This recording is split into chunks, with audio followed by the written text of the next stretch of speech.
अखिल भारतीय विद्यार्थी परिषद का 45वां प्रदेश अधिवेशन 7 से 9 नवंबर को हमीरपुर में आयोजित किया जाएगा, जिसमें प्रदेश भर से 1000 से ज़्यादा विद्यार्थी परिषद के कार्यकर्ता हिस्सा लेंगे। शुक्रवार को हमीरपुर में आयोजित पत्रकार वार्ता के दौरान अखिल भारतीय विद्यार्थी परिषद के प्रदेश मंत्री आकाश नेगी ने बताया कि 45वें प्रदेश अधिवेशन के लिए अखिल भारतीय विद्यार्थी परिषद ने पूरी तरह से तैयारियां संपन्न कर ली हैं।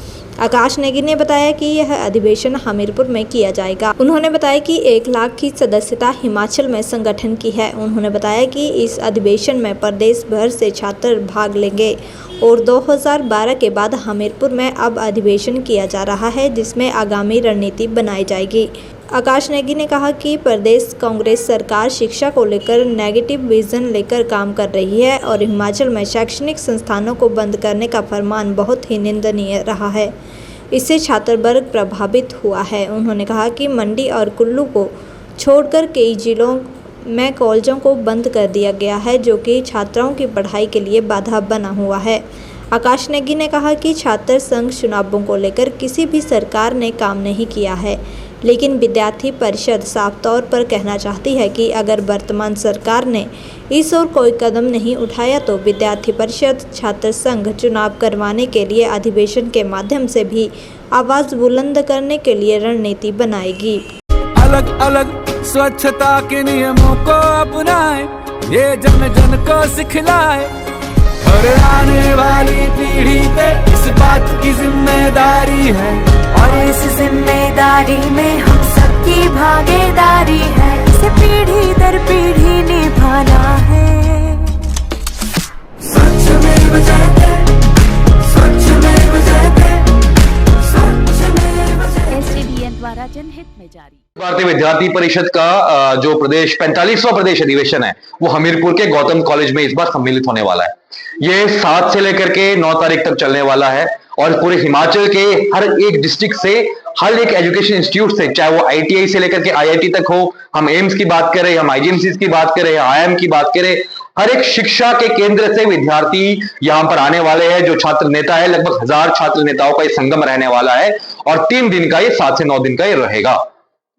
देखिए, विद्यार्थी परिषद का जो ये अधिवेशन होता है, ये पूरे वर्ष भर के जो विद्यार्थी परिषद के कार्यक्रम रहते हैं उन सभी का इसमें एक बड़ा प्रदर्शनी लगती है और पूरे हर एक कॉलेज का, हर एक डिस्ट्रिक्ट का जो कार्यक्रम, जो अभियान, जो चाहे वो संगठनात्मक हो, चाहे आंदोलनात्मक हो, चाहे वो रचनात्मक हो, उन सभी की प्रदर्शनी वहां पर लगती है। और केवल यही नहीं होता, बल्कि इसके बाद हम कहें तो पूरे 2024 और 2025 का जो वर्ष है, उस वर्ष की जो नव कार्यकारिणी है वो इस प्रदेश अधिवेशन में बनती है। प्रदेश के नए अध्यक्ष यहां पर बनाए जाएंगे, प्रदेश के नए मंत्री इस पे बनाए जाएंगे, प्रदेश की पूरी जो कार्यकारिणी है, जो विद्यार्थी परिषद के व्यायाम गतिविधियों के प्रमुख है, संयोजक है, उन सभी की नव कार्यकारिणी इसी अधिवेशन में घोषित होगी।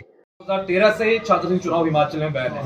पूर्व में चाहे वो भाजपा की सरकार रही हो, ठीक है, वैचारिक हमारी कुछ समानताएं जुड़ती है, लेकिन उसके बाद भी कोई भी एक्शन इस पे नहीं लिया गया। और केवल यही नहीं, बल्कि अभी चाहे हिमाचल की अगर प्रेजेंट गवर्नमेंट की बात करें तो इसके जो मुखिया है वो तो खुद छात्र संघ चुनाव से निकले हैं, लेकिन उसके बाद भी भाजपा कांग्रेस दोनों सरकार जो एक दूसरे के पलड़े में छात्र संघ चुनाव को फेंकने का काम करती है। विद्यार्थी परिषद बहुत क्लियरली ये कहना चाहती है, भाजपा और कांग्रेस का जो खेल है इसे आप विधानसभा में ही करें, लेकिन अगर छात्रों के बीच में छात्र संघ चुनाव को बंद करवा के आप इसको करवाना चाह रहे हैं तो अभी कुछ दिन पहले विद्यार्थी परिषद का एक अभियान समाप्त हुआ। विद्यार्थी परिषद ने जो पूरे प्रदेश व्यापी अभियान, चाहे वो भूख हड़ताल हो, हमारे आंदोलन हो, हमारी शव यात्रा है, उन सभी को लेकर के विद्यार्थी परिषद ने अभी अभियान शुरू ही किया है।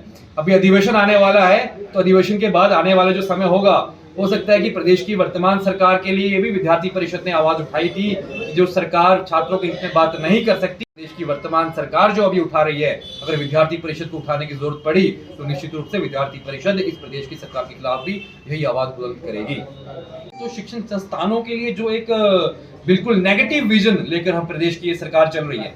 अगर सबसे बड़ा एग्जाम्पल मैं बात करूं तो हम देखते हैं कि जो स्कूली एजुकेशन होता है उसको हम रीढ़ की हड्डी कहते हैं, वो हमारे रूट्स को स्ट्रॉन्ग करता है। हम ये कह कर चलते हैं कि जब छात्र का जो बुनियाद स्ट्रांग होगी तब जाकर वो आगे बढ़ेगा। लेकिन हम देखेंगे तो हिमाचल में किस प्रकार से स्कूल को धनाधन बंद करने के, लगभग 495 स्कूल बंद करने का जो फरमान हिमाचल की सरकार ने लिया, और केवल स्कूल नहीं, अगर आपने अभी हायर एजुकेशन की बात की, महाविद्यालयों की बात की, मैं विश्वविद्यालय की बात करता हूँ। हिमाचल में दूसरा विश्वविद्यालय जो हमारा सरदार पटेल विश्वविद्यालय खुला है, हम सबने देखा कि किस प्रकार से जब वो खुला तो सबसे ज्यादा संख्या छात्राओं की वहां पर थी, उन बहनों की थी जो घर से दूर जाकर नहीं पढ़ सकते थे। आप अगर मंडी में जाकर किसी भी छात्रा का इंटरव्यू वहां पे करते तो उनका कहना था कि हमारे घर वाले हमें मंडी से दूर भेजने में असमर्थ है। वो एचपीयू नहीं भेजना चाहते, वो पंजाब यूनिवर्सिटी नहीं भेजना चाहते, वो चाहते घर के पास एजुकेशन ले। तो सरदार पटेल यूनिवर्सिटी ऐसी सभी बहनों के लिए, और केवल उनके लिए नहीं बल्कि जो लाहौल स्पीति वाला एरिया है, जिनके लिए पंजाब, चंडीगढ़, शिमला बहुत दूर पड़ता है, उन छात्रों के लिए बहुत अच्छा वहां पर पढ़ाई का स्थान, उनका एजुकेशन के लिए एक सेंटर वहां पर मिला। लेकिन बहुत दुख की बात है जब प्रदेश की सरकार ने अभी तक उनके अंदर जो 5 डिस्ट्रिक्ट के कॉलेजेस थे उन सभी को छीन लिया गया। केवल आज मंडी और कुल्लू के कुछ कॉलेजों को छोड़ के सरदार पटेल यूनिवर्सिटी के बाद कोई कॉलेज ही नहीं है। आप कल्पना कर सकते हैं, अगर हिमाचल प्रदेश की सरकार कहती है कि हम एचपीयू को इतनी ग्रांट देंगे, तो सरदार पटेल यूनिवर्सिटी के लिए ग्रांट प्रदेश की सरकार देती ही नहीं है। तो कहीं ना कहीं कुछ बातें ऐसी भी है कि किस प्रकार से उस कॉलेज का, उस यूनिवर्सिटी का गला दबा करके और एजुकेशन का गला दबाने का कार्य उस मंडी के अंदर सरदार पटेल यूनिवर्सिटी में प्रदेश की सरकार कर रही है। ये रवैया एजुकेशन के लिए प्रदेश सरकार का बिल्कुल ठीक नहीं है, और आने वाले समय में निश्चित रूप से इसका खामियाजा आप सभी के माध्यम से मैं कहना चाहता हूं, इसका खामियाजा प्रदेश की सरकार को भुगतना ही पड़ेगा।